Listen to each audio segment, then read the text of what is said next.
bahwa jihad itu dari kata jahada yujahidu mujahadatan. Kalau masdar mujarrodnya jahida dan baca jahada jadi jahdan wa jihadan, itu maknanya serius menekuni sesuatu. Jadi tidak harus bentuknya perang. Tapi Islam juga jangan anti perang, karena andaikan Islam itu tidak punya konsep perang, itu juga kita bingung saat kita dijajah Belanda. Jadi sesuatu itu pasti akan ada momennya, ada pembenarnya. Disebut kalau dalam fikih muqtadul hal. Saya masih ingat beberapa cerita lesan. Dulu perang itu harusnya 7 November. Bung Tomo datang ke Mbah Hashim. Tapi kata Mbah Hashim jangan gitu. Kiai bagian nyeblokno pesawat urung teko. Walhasil nunggu Ki Abbas dari Buntet Pak Kapolres itu doanya spesial untuk menjatuhkan apa? Pesawat. Saya kebetulan banyak kenal sama cucu-cucu Ki Abbas Buntet. Tanggal 10 datang terus perang dimulai.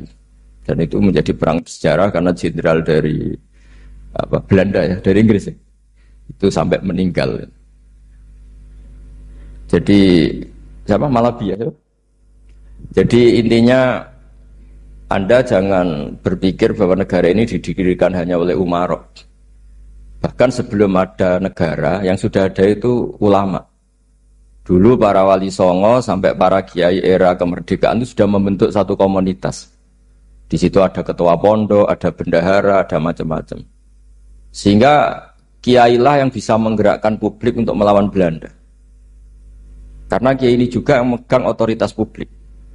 Ketika seorang Basim Asy'ari memfatwakan jihad itu fardhu ain, maka semua orang berpikir harus jihad melawan kehadiran Belanda atau penjajah mana saja. Tapi itu satu sisi ya. Di sisi yang lain, bahasa Arab itu ada sisi uniknya. Kalau menamai penjajah itu musta'marin atau al-isti'mar. Isti'mar itu meramaikan dunia. Karena memang bangsa kita dulu itu ya aneh. Tapi nak sampean ngrasani teman-teman ya kualat itu babai jenengan. Kita ini dulu memang ya agak aneh. Belanda itu sudah penjajah tapi sama buyut-buyut kita dipanggil Doro. Bisa kamu bayangkan kiai saat itu untuk mengingatkan masyarakat pentingnya melawan Belanda. Wong manggil Belanda saja Doro tuan.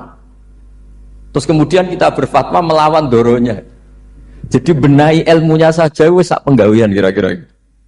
Jadi ngelola orang bodoh itu ya kangelan. Enggak dikelola itu bangsa kita, dikelola itu ya rodok gedok banget. Wong ngundang penjajah apa? Doro. Jadi itu PR besar. Tapi kiai itu punya seni untuk memberi penjelasan. Makanya di antara kelebihan ulama itu pasti warasatul anbiya itu di fatonah ada unsur kecerdasan. Cerdas itu seni mengelola pikiran manusia, itu namanya cerdas. Makanya saya berkali-kali kalau ngaji, harusnya orang itu semuanya itu pengagum ilmu, jangan pengagum fakta, tapi pengagum ilmu.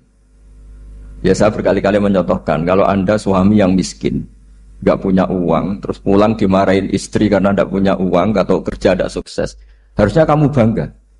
Anda juga kan yang berteori kalau suami gak becus itu pasti dimarahin. Nah ketika menjadi fakta harusnya Anda syukur bahwa ilmu Anda itu benar. Jadi pas istri marah, wah, alhamdulillah ternyata teori saya ini benar. Ini lucu kan, teori Anda mengatakan demikian, tapi pas menjadi fakta Anda tidak siap. Nah, begitu juga menyangkut penjajah. Belanda itu sudah maju, Eropa sudah maju. Di mana-mana terbelakang itu menjadi objek penjajahan. Di mana-mana yang terpelajar itu posisi menjajah. Sehingga ulama berpikir bahwa awal dari kemerdekaan adalah mengertikan yang tidak ngerti. Karena teori penjajahan pasti gitu, yang tahu menjajah yang tidak tahu, yang sudah modern menjajah yang belum modern dan seterusnya. Makanya awwalu hadzal din itu al-ilmu. Makanya nomor satu itu ilmu, pengetahuan. Di sini pentingnya sampai Islam mewajibkan thalabul ilmi fardhatun ala kulli muslimin. Karena tadi bisa kamu bayangkan 350 tahun dijajah Belanda, kita manggil mereka itu Doro atau tuan. Kayak apa? Susahnya menggerakkan masyarakat yang cara pandang masih demikian. Lah kiai-kiai pada berontak dibikinkan masjid di alun-alun, diberi otoritas beragama sehingga dikira Belanda ini baik. Padahal ini dulu ya niatnya meninabobokan biar tidak ada pemberontakan. Walhasil singkat cerita, kiai-kiai yang sudah di Mekah termasuk Mbah Hashim, beliau ketemu Muhammad Iqbal, ketemu beberapa ulama dunia, tahu bahayanya mustakmarin tadi. Terus akhirnya kiai-kiai kumpul-kumpul fatwa resolusi nopo? Jadi ini mukadimah sebagai pembenaran, sebagai setuju saya sama Kiai Haji Ulil Albab bahwa nomor satu itu jihad. Tapi jihad tadi pemaknanya harus utuh. Kalau kondisi perang ya perang, kalau kondisi stabil ya jihad untuk memajukan apa? Indonesia. Dan itu saya ulang lagi dimulai dari ilmu. Sebelum saya ngaji Minhajul Thalibin saya cerita ilmu itu apa? Ilmu itu sederhana, sesuatu yang mudah. Karena ilmu itu fitratallahi allati fataran nasa apa? Misalnya begini, saya orang miskin, nggak punya apa-apa. Sudah nggak punya apa-apa, nggak punya jabatan, terus keluarga yang nggak pati loyal, mungkin istri ada ngidolakan kita, bahkan anak kita sendiri juga nggak ngidolakan kita. Itu kan sial-sialnya orang, anak kita aja nggak pernah ngidolakan kita. Tapi untuk bahagia itu sebenarnya sederhana. Sederhananya begini, orang pinter itu ingin mempertahankan kehidupannya, pinter sampai berobat habis banyak ke Belanda, ke Jepang supaya mempertahankan nyawanya. Si miskin ini kalau dia setiap makan, ya Allah, saya dengan makan ini mempertahankan nyawa saya. Sehingga makan itu satu kajian ilmiah bahwa ini luar biasa. Bahwa orang punya Alphard, punya uang 1 miliar, itu tidak mempertahankan sesuatu yang pokok, yaitu nyawa. Orang tidak punya Alphard itu hidup, nggak punya uang 1 miliar hidup. Tapi kalau nggak punya nasi 1 piring, nggak punya air 1 gelas bisa mati. Artinya apa? Orang miskin itu yusyarikul aghniya, sama dengan orang-orang kaya dalam hal kepemilikan hal-hal yang pokok. Tapi kadang-kadang orang miskin itu ya nyon sewu agak belagu, sudah miskin ingin punya Alphard, sudah miskin ingin punya uang, ya dia tersiksa. Harusnya cara berpikir nggak punya Alphard tuh masih hidup, nggak punya uang 1 miliar masih hidup. Yang punya Alphard hidupnya juga pakai nasi 1 piring, yang punya uang 1 miliar juga pakai nasi. Ya kalau itu kan sama, saya punya. Kalau gitu kan bisa miskin rasa kaya. Itu memang harus dilatih. Nah, kalau orang kaya kan rumahnya banyak di mana-mana. Memangnya kalau rumahnya banyak di mana-mana terus tidur di sini 1 jam, di rumah itu 1 jam, malah nggak bisa tidur kan? Tetap aja yang dipakai 1 kamar. Itu gunanya apa punya rumah banyak? Setidaknya zaman miskin itu dia berpikir gunanya apa punya rumah banyak untuk dipakai ya hanya 1. Meskipun suatu saat kalau dia kaya juga berpikirnya agak rubah. Ya penting punya rumah banyak biar kemana-mana punya rumah nggak apa-apa. Tapi sementara masih miskin jangan berpikir seperti itu. Lah yang menjadi miskin kacau kan sudah miskin berpikirnya gaya orang kaya. Lah itu kecelakaan. Lah itu ilmu, maksud saya itu ilmu. Sehingga dulu Nabi ngajari orang miskin itu sederhana. Ketemu orang miskin sama Nabi diajarkan. Nabi diantara ajarannya begini. Ada seseorang man asbaha, orang yang setiap harinya mu'afan fi jasadi, dia sehat, aminan fi sirbi, negara dalam keadaan aman, tidak dalam ancaman. Indahu qutu yaumi, dia hari itu punya makan. Faka'an nama khizat lahu dunya bihadzafiriha, berarti dia sudah punya dunia dan seisinya. Karena polanya sama. Buat Presiden Amerika itu yang untuk mempertahankan nyawanya yang makan pokok dan minuman pokok, bukan jabatannya sebagai presiden atau punya uang triliunan. Orang paling kaya di Indonesia juga gitu, untuk mempertahankan hidupnya juga dengan makanan pokok. Dan itu orang miskin punya. Nah, kehidupan paling top itu apa? Ya kehidupan yang mempertahankan nyawa itu yang paling top, lainnya itu enggak. Karena mempertahankan nyawa ini super penting dan orang miskin bisa. Nah, saya berharap ilmu seperti inilah menjadikan dulu itu kuat ketika melawan Belanda. Kenapa kuat? Karena mereka gampang syukur. Barokahnya gampang syukur itu selesai dengan dirinya sendiri. Kalau bahasa intelektualnya itu, orang kalau sudah selesai dengan dirinya sendiri bisa berpikir memanfaati pada orang. Dulu orang-orang miskin ketika era sahabat, termasuk era para ulama yang mendidik para umatnya, itu selesai dengan dirinya sendiri. Nah sekarang banyak orang miskin juga termasuk orang kaya, bahkan belum selesai dengan dirinya. Wah itu angel, ngajak jihad angel, karena dengan dirinya saja belum selesai. Maka masyhur itu kan ketika perang Tabuk ada orang datang kira-kira kalau Indonesia pakai beras 4 kilo ya Rasulullah, yang 2 kilo tak kasihkan keluarga kami supaya bisa makan, yang 2 kilo tak kasihkan jenengan untuk biaya perang. Perang Tabuk itu perang tersulit, disebut perang Dhatil Usra. Sekarang hitung saja, ini coba dihitung, mungkin yang bagian kasir tahu. Kalau 2 kilo kali 3.000, umat Islam pas itu sekitar hampir 3.000. Itu sudah 6.000 kilo. 6.000 kilo itu artinya apa? Orang miskin ketika perang membiayai dirinya sendiri, itu satu. Kedua, dengan mental memberi, orang ini tidak tamak. Barokahnya tidak tamak, tidak nyalahkan yang kaya. Efek dari itu apa ketika perang Tabuk? Sumbangan dari Sayyidina Utsman yang jumlahnya besar sekali, yaitu diantara 1.000 dinar. 1 dinar kira-kira 4,25 gram, berarti sekitar 4.000 gram. Itu bisa diberikan alat perang. Sumbangan dari Abu Bakar juga bisa dipakai beli kuda untuk perang. Nah bayangkan kalau kebutuhan orang miskin ini untuk makan itu nggak mau urun. Wah saya miskin, nggak perlu urun, saya miskin dipakai alasan terus. Maka jumlah 3.000 ini akan mengurangi anggaran untuk belanja peralatan perang, karena untuk konsumsi orang miskin. Dan gitu kadang mangane tanduk itu kan repot. Wes miskin mangane tanduk, nak antri mo kan ribet. Artinya apa? Perang ini tidak fokus karena ngurusi konsumsi untuk orang-orang miskin. Nah, dulu zaman Nabi orang miskin pun semuanya heroik. Mereka dibantu gak mau, inginnya bantu. Sampai dicibir sama orang munafik.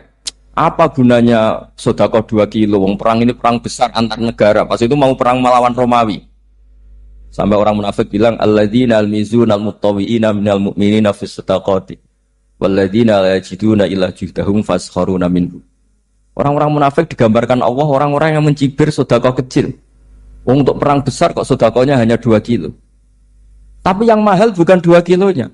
Kalau ada 1 juta orang miskin menyumbang negara 20.000, itu artinya apa? Kita punya rakyat yang inginnya hubungannya dengan negara memberi. Tapi coba kalau kita 2 juta rakyat yang inginnya dari negara mendapat, pegawainya demo ya. Nah ini ajarannya Nabi yang luar biasa. Dulu Nabi itu bisa mendidik orang miskin pun bermental memberi. Nah barokahnya bermental mandiri ini mereka selesai dengan dirinya sendiri. Coba kalau mereka tidak bawa makanan sendiri ketika perang, mungkin kuda yang untuk perang, terus mereka berpikir, ini saja disembelih supaya kita bisa makan. Ribet kan? Ngapain beli senjata yang mutakhir, makan saja nggak bisa. Tapi barokahnya mereka urun sendiri. Mereka selesai dengan dirinya sendiri. Ini hebatnya didikan Rasulullah Shallallahu Alaihi Wasallam. Lalu dulu Mbah Hashim dan kawan-kawan itu berhasil mendidik seperti itu. Santri yang miskin-miskin itu kalau ngaturi kiai duwene telo itu kayak no telo, duwene wi itu kayak no wi. Sehingga kiai sing wis mapan-mapan, misalnya kados kula wonten kan mun setengah mapan. Ya akhirnya yo iso mangan wi. Jebule wi ku yo enak. Santri yo seneng mergo kiai ini seneng pancen wis suwi mangan pizza misalnya. Ya tapi nak sing melarat terus aku melarat kiai tak kei wi mosok doyan. Wis melarat medhit di alasan kan ribet kan. Ini yang perlu dihilangkan. Medhit untuk berargumentasi. Tapi yang mahal itu bukan winya, mental memberi. Orang itu kalau mentalnya memberi itu berarti selesai dengan dirinya. Tapi kalau tidak bermental memberi pasti tamak. Dan tamak itu mesti menghakimi orang lain. Maka dalam kitab Hikam diterangkan penyakit terberat itu tamak. Kenapa? Karena orang pikir itu tidak ada kata-kata kitab Hikam, bukan kata saya. Yang ada itu tamak. Misalnya gini, saya kenal PLT Bupati Kudus. Tidak pernah saya bilang beliau kikir. Tapi sekali saya pernah mengajukan proposal tidak kesampaian. Beliau medit. Jadi saya menvonis medit itu sebetulnya ya karena punya keinginan tidak kesampaian. Coba kalau tidak, medit orang serap penting. Misalnya anak-anak muda sama orang-orang cantik di Jakarta, pernah nggak kamu bilang itu sombong? Enggak kan? Setelah kamu bilang, Mbak aku ingin kenalan Mbak sampeyan, terus dia agak mau, baru kamu bilang sombong karena keinginan kamu enggak. Nah, bayangkan kalau orang bermental tomak kayak apa bangsa ini. Nah, sahabat itu dididik oleh Nabi, tomak itu selesai karena keinginan mereka memberi. Sehingga Indonesia bisa merdeka begini itu barokahnya didikan ulama, semuanya ingin memberi. Dulu belum ada negara, tentara-tentara kemerdekaan kalau di kampung-kampung itu ya dibiayai donatur-donatur. Termasuk bahasa saya, Bu saya dulu. Itu berapa ton aja beras untuk pasukan Hizbullah, pasukan TNI. Di Aceh ada Daud Bereh, ada yang baca Berueh. Jadi baca aja kayak kira asap ada yang Bereh, ada Berueh, saya juga gak tahu. Orang Aceh kalau baca Bereh, nyumbang berapa emas untuk kemerdekaan Indonesia. Yang Kesultanan Jogja Legowo. Jogja tidak lagi negara tapi diberikan bagian dari Indonesia dan seterusnya. Nah, jadi semua ini barokahnya didikan Rasulullah SAW yang diteruskan para ulamanya bahwa nomor satu didik masyarakat itu bermental memberi. Dengan bermental memberi apapun kecilnya ini selesai dengan dirinya sendiri. Itu kalau sampean nggak punya mental memberi nanti pulang dari Pemda, acara di kabupaten berkata ini ribet gitu. Awas itu, bar ngaji langsung lali berarti sampai. Sudah kalau nggak urun ini sudah luar biasa, nggak urun untuk berkat itu sudah luar biasa. Jadi itu yang makanya Nabi itu Quran dimulai wa mimma razaqnahum apa? Yunfikun. Quran mengajarkan bermental memberi yunfikun. Nabi berkali-kali ngulang al yadul ulya khairum al yadis sufla. Dan memberi itu tidak harus nunggu kaya. Gambarannya Quran tentang orang baik itu gimana? Alladzina yunfikuna fis sarra wadorro, bukan fisarro saja, ketika wadorro juga. Saya pernah guyon sama orang kaya di Jakarta, dia uangnya miliaran, mungkin malah triliunan. Guyon sama saya, Gus saya ini sudah sekian bangun masjid di mana-mana, saya ini berarti hebat. Enggak kata saya, nggak ada masjid agama tetap jalan kata, karena di kampung-kampung sudah banyak masjid kata. Masih keren tukang becak kata. Kok bisa Gus? Sampai nyumbang masjid 1 miliar, itu masjid apa kata? Ya masjid-masjid besar, nah itu paling dipakai kubah atau menara atau apalah yang tidak mendesak. Tapi kalau orang miskin ngutangi orang miskin itu kalau nggak utang hari itu nggak makan. Kan nggak mungkin tukang becak ke utang ada bank atau orang kaya raya kan kenal saja enggak. Mesti orang miskin utangnya sama orang miskin. Saya kalau orang kaya utang Habibidin mesti mau beli Innova karena level orang elit. Jadi utangnya itu beli Innova, aksesoris Innova, seri terbaru. Tapi kalau orang miskin sama orang miskin, utangnya itu beras untuk nyawa. Artinya apa? Kalau saya diutangi Habibidin untuk beli Innova, itu ganjarannya itu sekunder. Tapi kalau sesama orang miskin itu ganjarannya primer. Keren mana? Hutang-hutangannya orang miskin sama orang kaya. Satu menyelamatkan nyawa, satu menyelamatkan citra. Dia baru sadar, ternyata orang miskin lebih hebat ketimbang saya, lebih hebat, tapi tidak usah ditiru kata saya. Cuma dia menjadi tidak sombong sekian miliar yang disumbangkan ke masjid karena dia menjadi tahu ternyata itu tidak banget. Nah kecuali masjid-masjid yang kamu nyumbang memang masjid perintis di daerah-daerah yang belum ada masjid. Kalau masjid-masjid besar itu kan kadang kebutuhannya sudah selera bukan pokok. Nah saya ini cerita ya jadi supaya orang tahu lah. Zaman Nabi itu orang sudah selesai semua dengan dirinya sendiri. Jadi maksud saya Islam nggak apa-apa tanpa masjid itu masjid yang sudah sifatnya selera. Indonesia kan masjid sudah sifatnya selera semua. Yang dikatakan masjid pokok kan yang dipakai sholat bisa, dipakai alat sesuci bisa. Tapi kalau sudah selera ya pondasinya harus begini, lampunya harus dari kristal, terus kubahnya itu sudah selera. Nah rata-rata sumbangan yang miliatan itu kan sudah ke selera. Sementara orang miskin utang-utangan sama orang miskin untuk menyelamatkan apa coba? Nyawa. Artinya para orang miskin jangan kecil hati, wah saya sudah kok hanya 2 kilo, tapi 2 kilo nyawa. Dan itu pahalanya luar. Nah ini ilmu asal. Nah kiai itu berhasil seperti itu sehingga orang-orang miskin dulu tuh ngrumat tentara itu ya nganggo nganggo telo, bahkan ada yang pakai apa itu Pak Hartopo itu pisang itu, arasnya pisang itu, gronggolnya pisang sudah dipakai saja Pak tentara. Tentara di mana-mana bisa makan. Coba kalau yang ngamal, yang kaya itu tidak cukup. Tapi barokahnya yang miskin juga ikut ngamal itu cukup. Karena yang miskin itu mayoritas. Jadi didukung kaum miskin pasti menang lah kan kira-kira gitu. Karena di mana-mana orang miskin itu banyak. Menemukan orang kaya itu nyari data. Kalau menemukan orang miskin seketemunya pasti ketemu. Dan orang miskin ini dididik ulama untuk berkontribusi. Sehingga banyak tentara yang ketika dicari Belanda pura-pura jadi petani. Ini juga yang menyelamatkan orang miskin. Nah, ulama dulu itu orang paling sukses mensuasanakan seperti itu. Nah, itu yang diceritakan di perang Tabuk. mimba di maka tayazihu qulubu fariqin min. Jadi perang Tabuk itu perang di antara yang paling diceritakan Allah berkali-kali apa? Ya Rasulullah, tadi malam saya memburu dan ini dapat 2 sok, ya kira-kira berapa kilo lah. Yang separuh untuk keluarga kami, yang separuh saya sumbangkan ke jenengan. Lu coba perang antar negara hanya menyumbang 2 kilo beras, bayangkan. Tapi nilainya bukan 2 kilo. Kalau 2 juta rakyat Indonesia nyumbang 2 beras, artinya hubungannya dengan negara hubungan ingin memberi. Dan barokahnya hubungan ingin memberi, ora pati kecangkeman tomak, ora pati kakean menuntut. Ini yang mahal itu yang gak ternilai itu. Dan itu menjadi kekuatan yang luar biasa sehingga umat Islam bisa mengalahkan pasukan Romawi. Nah, Indonesia dulu kira-kira seperti itu prakemer. Bismillahirrahmanirrahim. Wasani asyara assalam. Ya, kita tahu secara i'rab kalau sani pakai i'rab isim mangkus, tapi untuk asyara tetap mabni nasab, mabni fathah maksudnya. Jadi semua ulama ngendikan adat mulai ahada asyara sampai tis'ata asyara tetap berstatus mabni apa? Fathah. Sehingga di Quran inni ra'aitu ahada asyara kaukaba. Terus di surat Mudassir alaiha tis'ata asyar. Padahal itu jadi mubtada muakhir. Berarti alaiha itu tetap ngatasin rokok tis'ata asyara utawi 19.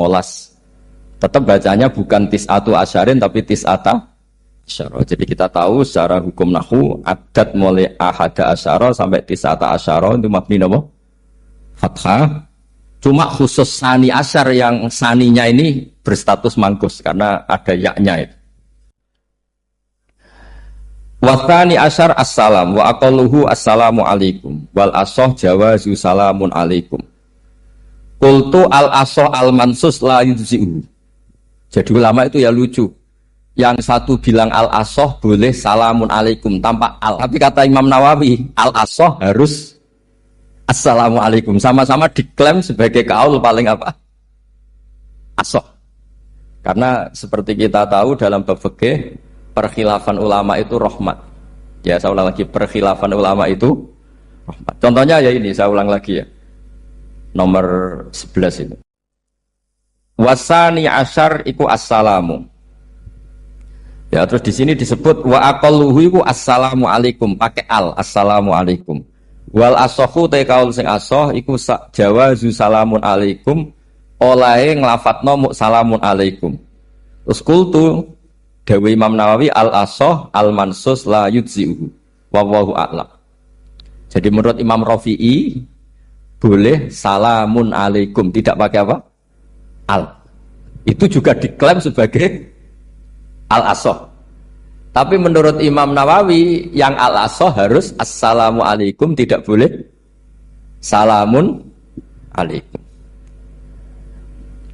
Terus wallahu a'lam wa annahu la tajibu niyatul khuruji. Jadi ketika Anda salam tidak harus niat keluar dari apa?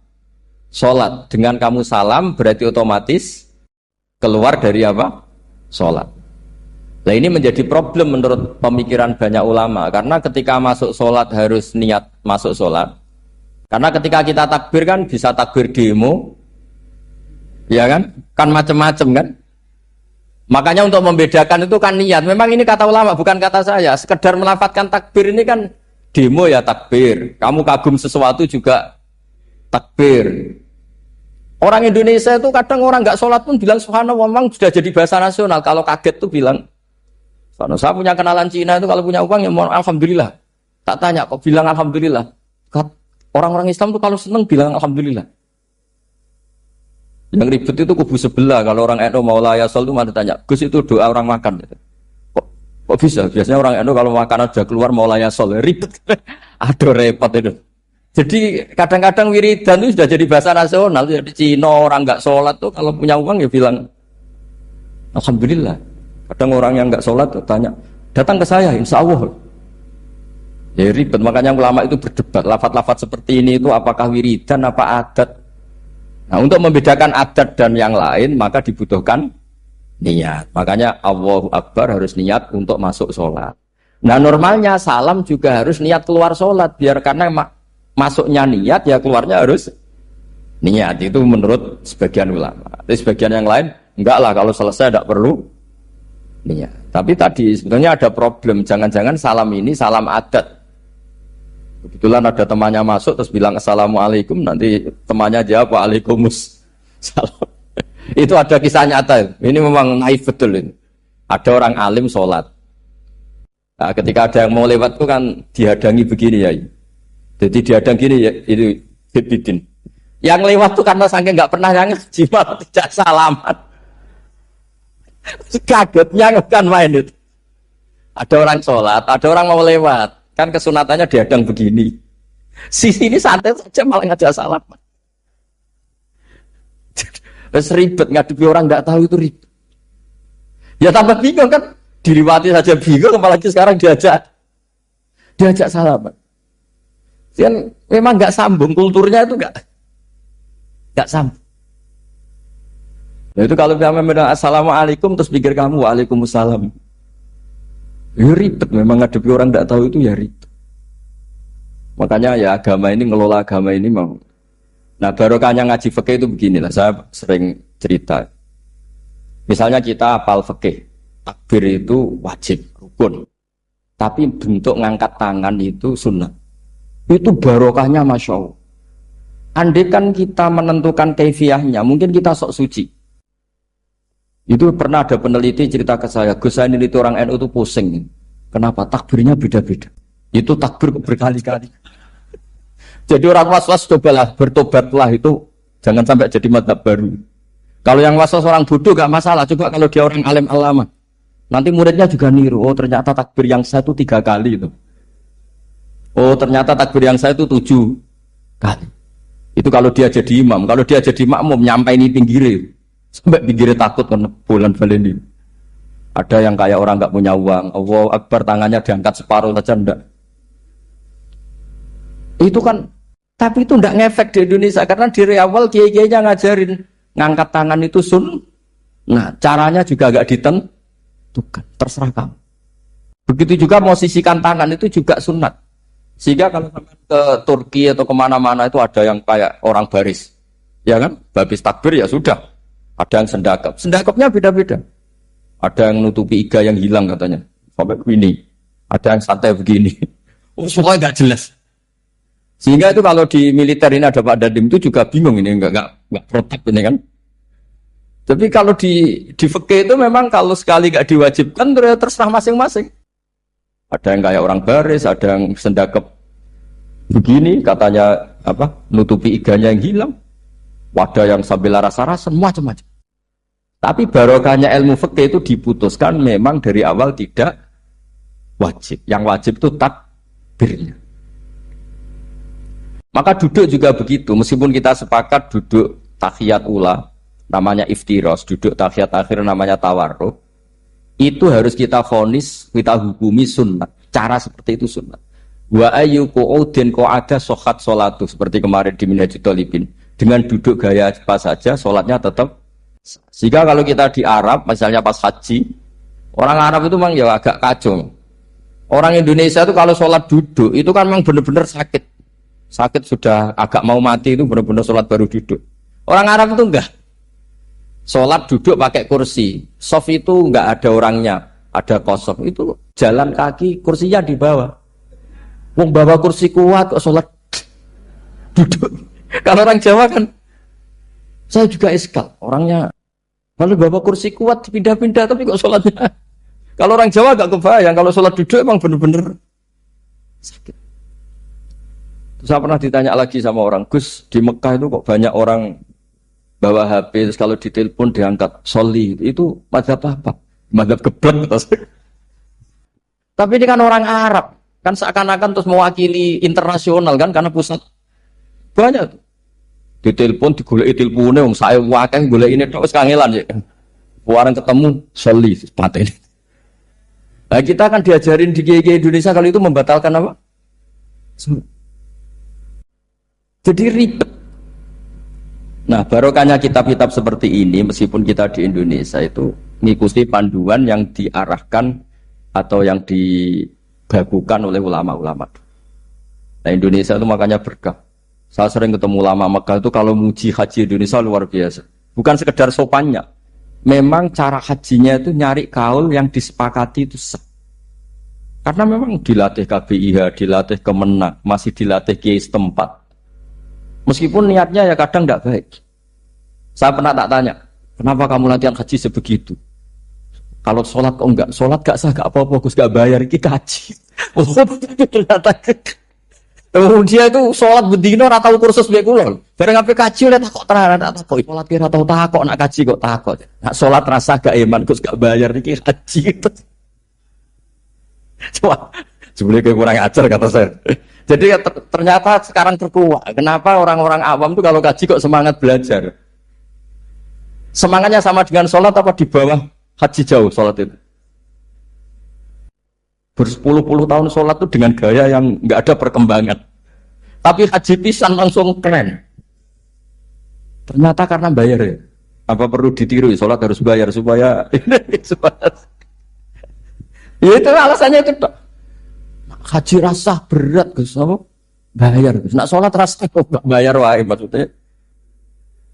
Padahal kalau kita ngikuti as-sholat imaduddin, sholat dengan haji itu afdal mana? Afdal sholat, harusnya lebih serius belajar sholat ketimbang belajar haji. Tapi setahu saya nggak ada kan KBIS gitu. Kelompok bimbingan ibadah sholat. Jadi ini kritikan saya, semoga didengar ya. Cobalah. Padahal riyen Raden Asnawi di Karang pesolatan. Supaya orang tuh sholatnya benar, ya sholatnya benar. Ya jadi ngaji fikih seperti ini setidaknya Anda menjadi tidak mudah mengadili orang lain. Bahwa sholat itu yang takbir tok yang wajib. Misalnya baca ya Fatihah tok, sehingga kalau ada imam lupa baca surat ya gak apa-apa, memang dari tidak wajib. Jadi pemilahan wajib dan tidak ini penting supaya tidak menghakimi pada yang lain. Jangan sampai perilaku kesolehan itu menjadi bentuk yang mengadili, nggak boleh. Itu Pak Kapolres. Kalau di ilmu fikih itu ada ulama penjaga ilmu itu ekstrim-ekstrim. Dulu ada sahabatnya Nabi namanya Jabir bin Abdullah. Ini ada di kitab Bukhari, di kitab Sholat. Ya maksudnya al ilmu tentang sholat. Itu semua yang di masjid itu sudah pakai jubah, kayak gamis. Kalau orang Indonesia mungkin ya pakai hem, pakai baju batik, pakai. Itu dia datang malah gamisnya dicopot, gamisnya dicopot, imamannya dicopot, terus tinggal pakai satu sarung. Terus dicancang di sini, akidan benatorofaihi ala atik. Gini, kayak cerita-cerita di perang pahlawan itu. Hanya dengan pakai sarung satu dikalungkan. Terus ada orang-orang tabiin bilang gini, ungzuru ila ashabi Rasulillah, ini sahabatnya Nabi kok sholat dengan cara seperti itu, enggak islami banget, enggak keren banget lah. Terus kata Jabir bin Abdullah, saya sengaja melakukan ini supaya kamu tahu bahwa batas aurat yang dimaksud Nabi seperti ini. Shalla Rasulullah sallallahu alaihi wasallam fi izarin wahid akidan baina tarafaihi ala atiki. Saya pernah melihat Nabi sholat seperti saya ini. Tapi barokahnya itu akhirnya diketahui kalau batas auratul rajul hanya mabena surah war rukbah. Andai kan tidak ada perilaku Jabir seperti ini, orang akan ngira bahwa syaratnya sholat itu harus pakai jubah, syaratnya sholat harus pakai hem. Akhirnya orang-orang yang kebetulan tidak pakai jubah, tidak pakai hem bingung. Misalnya dia katoan seperapat, pakai kaos, neng tengah hutan, rasa sholat, ngaku ranggo jubah, ribet kan? Artinya apa? Ilmu ini harus dijaga konstitusinya, barokahnya perilaku Jabir ini, orang tahu batas Jadi yang lainnya itu mukamilah atau kesunatan. Nabi juga seperti itu. Semua sahabat itu tawaf itu musyatan, berjalan. Tapi Nabi sebagai tokoh dan pas itu sehat. Saya ulang lagi, pas itu sehat. Ini hampir semua ulama bilang pas itu Nabi sehat. Nabi malah naik unta. Itu kata Imam Nawawi dalam kitab Masmu, Nabi naik unta itu lebih afdol ketimbang yang jalan. Padahal trennya biqadrit tak. Karena apa kata Imam Nawawi? Itu menjadi konstitusi ilmu bahwa syarat sahnya tawaf tidak harus jalan. Andai kan Nabi saat itu kok ikut jalan, maka dikira di antara syarat sahnya tawaf harus jalan. Maka kita kebingungan ketika pakai kursi roda karena tidak punya rujukan hukum. Tapi barokahnya Nabi pakai berkendara, orang menjadi tahu Nabi itu berjalan itu tidak menjadi syarat sah. Berkendara juga boleh. Ya ada juga sahabat yang sengaja omong-omongan, maksudnya tawaf kan kudune meneng wiridan, tapi ada aja omongan. Untuk menunjukkan kalau ngomong itu tidak membatalkan tawaf. Sampai seperti itu ulama menjaga konstitusi. Makanya nyuwun sewu kayak kita-kita ini yang anaknya tokoh, apalagi ini di sini ada Gus Albab, termasuk ada saya, yang anak-anaknya tokoh itu memang sudah harus mulai biasa lah. Karena dulu kalau soleh kebanget, itu ngel-ngel orang. Abu Bakar, saya tak cerita Abu Bakar itu soleh banget. Saking solehnya itu. Ini gak akan ada yang niru, saya yakin. Beliau itu hari pertama diangkat khalifah, hari berikutnya masih dagang di pasar. Singkat cerita ditegur, supaya tidak usah dagang, dicukupi negara. Beliau setuju, dapat gaji. Setelah mau meninggal, semua gajinya itu disuruh ganti uang pribadi, karena beliau merasa tidak nyaman. Mau mengkhidmati negara kok minta uang. Ganti soal uang pribadi, diganti. Nah itu ya tentu tidak wajib, pejabat juga agak minat niru. Nah tapi lucunya apa? Sayyidina Umar ketika Abu Bakar sudah meninggal itu kritiknya lucu. Kamu itu solehnya berlebihan. Taman badak, sing repot sing genti. Nak soleh kok aja nemen-nemen. Mesti nak soleh ya dikira-kira lah, aja nemen-nemen. Sakake sing genteni repot. Makanya saya sering jagungan sama putra-putrane Mbah Mun itu keluarnya gitu. Abai wis alim, ganteng. Ngaruhnya gede, diterima semua pihak, repot sing gede itu. Mengenai kalau khusnudon, nak kiai kok pas-pasan, itu mesti ikut dianggap strategi lah dengan cara seperti itu. Loh iya loh, kalau misalnya kita hanya Kapolres itu anak kita kan bisa Kapolda. Tapi kalau kita sudah Kapolri itu anaknya juga jadi Kapolda, belum kayak bapaknya kan. Jadi Kapolres belum kayak. Jadi kalau bapaknya hanya Kapolres kan anaknya masih gampang nanti Kapolda sudah ngelangkai kan. Jadi kadang-kadang itu artinya ulama dulu itu hebat cara. Makanya kamu jangan kaya-kaya banget, jangan sukses-sukses banget. Kasihan anak kamu nanti ini. Kasihan deh. Makanya saya sebenarnya jadi kiai itu yang ingin bener-bener banget, tapi sakit santriku lah kira-kira. Ini bukan justifikasi, tapi ini cerita saja. Cerita. Di antara makalahnya Sayyidina Umar yang terkenal itu komentar Abu Bakar itu at-abta man ba'dak. At-abta ngel-ngel no siro man ing wong ba'daka sausti siro. Kowe iku terlalu bener sing repot aku iki penggantimu. Enggak aku maksa soleh tetep ae ra koyo Abu Bakar. Maksa soleh nek ora mbok nek soleh kira-kira lah aja nemen-nemen gitu penggantinya. Ini cerita ya, jadi saya mohon. Nah, barokahnya itu juga kesolehan yang massal itu diakui oleh ulama. Termasuk begini misalnya nyuwun sewu, Nabi itu menyebut kesolehan itu ya termasuk wa fi buti ahadikum sodako, kowe ngeloni bojomu ya sodako. Ayati ahaduna syahwatahu wa walahu ajrun. Masa urusan gitu dapat pahala ya Rasulullah? Jawab Nabi enteng. Ali salawadu aha fi haramin akana alaihi wisrun, kalau dia begitu sama selain istrinya kan dosa. Ya berarti kalau sama istrinya ibadah, tidur ya ibadah, kumpul istri ibadah, bercengkrama sama keluarga ibadah. Akhirnya ulama bikin satu hukum yang luar biasa. Di antara hukum yang di kitab usul fikih itu begini. Mubah itu tidak ada. Itsmamin mubahin illa wa yatahaqqaqu bihi tarku haramimma. Fa'il zamu minas sukun tarkul qatli wa minas sukut tarkul qadzaf wal ghibah. Sehingga kita ulama misalnya melihat orang kampung sekatokan seperapat neng omah ngomel mbek bojone, mbok ngomel mbek anake, ini luar biasa karena tidak di diskotik, tidak di tempat-tempat yang seperti itu. Ana wong neng omah nglamun rokokan, wis delok tikus liwat misal. Lumayan ra delok gambar porno. Itu ada ulama yang berpikir itu karena tidak ada sesuatu yang mubah kamu lakukan kecuali saat itu Anda meninggalkan kehara. Makanya kata ulama, mubah itu tidak ada. Karena saat melakukan mubah, artinya Anda tarkul haram. Wa tarkul haram wajib. Berarti fal mubah wajib. Sehingga ulama misalnya sampean turu mulai barisan nanti subuh. Hada taroka zina, wa taroka sarikoh, wa taroka kada wa kada. Semoga malaikat pakai usul fikih itu.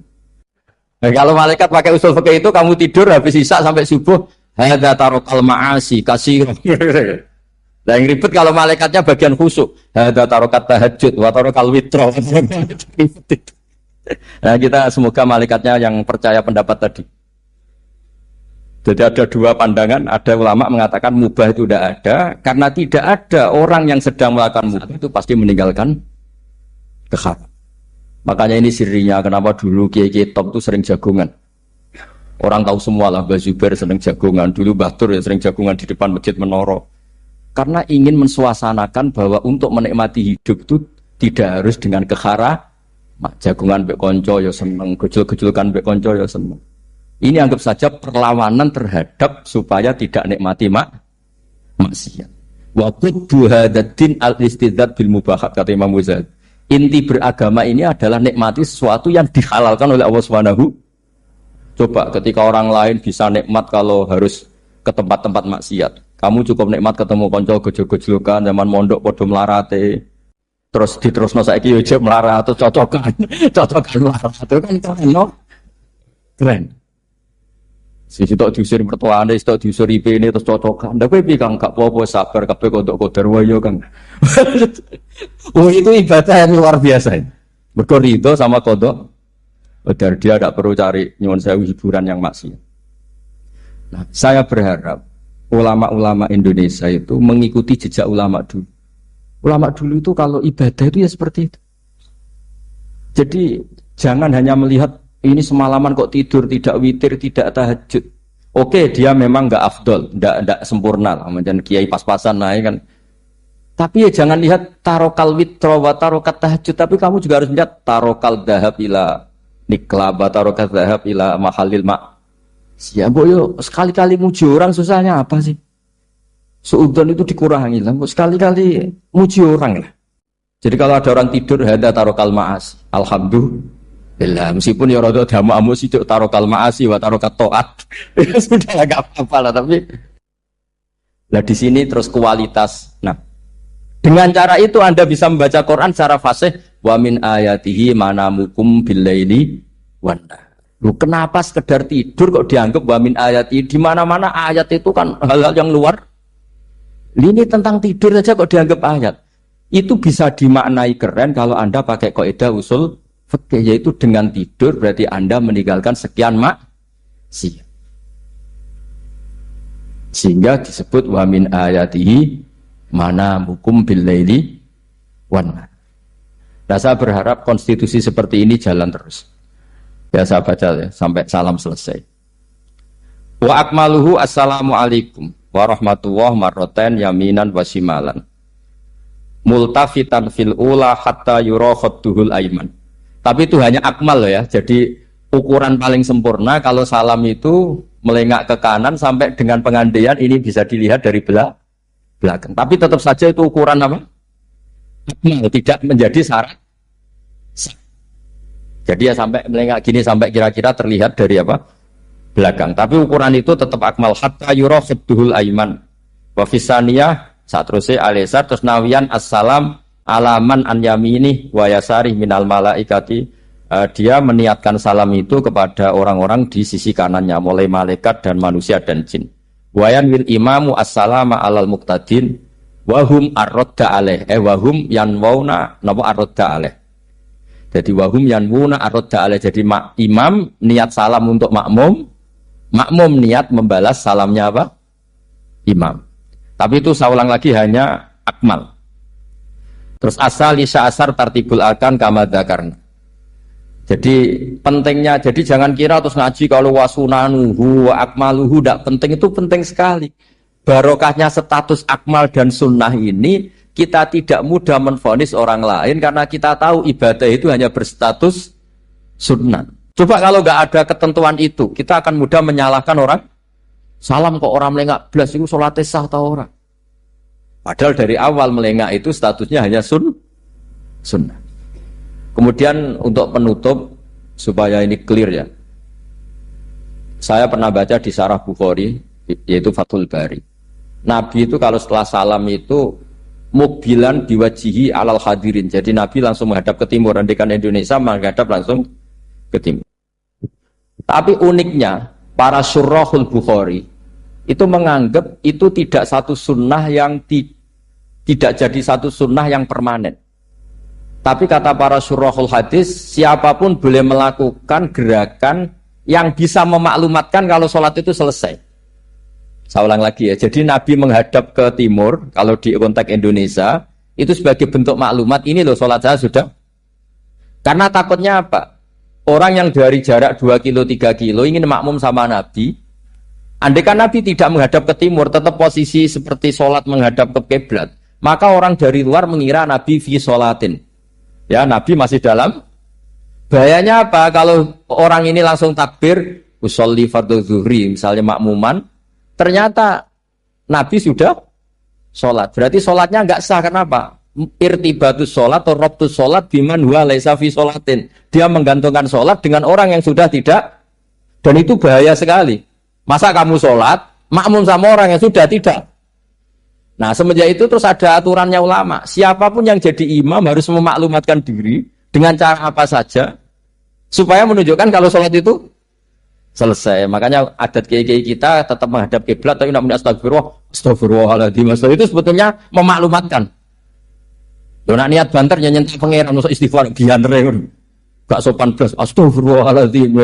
Itu sebetulnya itu memang maklumatkan iki lho jong salatku wis bar. Nah kowe ape makmum masbuk sing ijek salat atau cuma makmum aku gitu.